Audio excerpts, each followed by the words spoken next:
প্রেমের পরিভাষা আসলে কি? ভিন্ন ভিন্ন ধরনের ব্যক্তি, ভিন্ন ভিন্ন ধরনের প্রেমী, আলোচক বিভিন্ন ধরনের পরিভাষা প্রদান করেন এই প্রেম নিয়ে। কিন্তু প্রত্যেকের মনেই কখনো কখনো এই প্রশ্ন এসেছে, এই ভালোবাসা আসলে কি? নিজের প্রিয়তমকে জয় করাই কি প্রেম? চার হাত এক হয়ে যাবার নামই কি প্রেম? নিজের আবেগ ব্যক্ত করাই কি ভালোবাসা?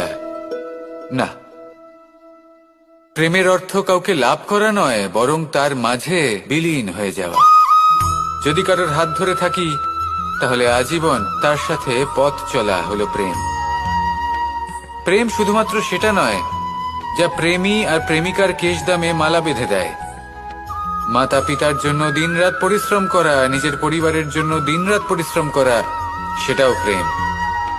নিজের বন্ধুদের জন্য, আপনজনের জন্য সবকিছু উজাড় করে দেওয়ার নাম হলো ভালোবাসা। নিজের মাতৃভূমির জন্য সাহসের সাথে লড়াই করা এবং আনন্দে নিজের জীবন ত্যাগ করে দেওয়াও কিন্তু প্রেমের নামান্তর।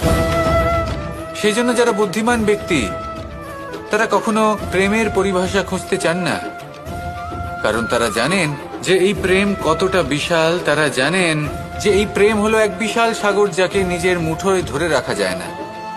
সেই জন্য এই প্রেমের সাগরে ডুবে যান।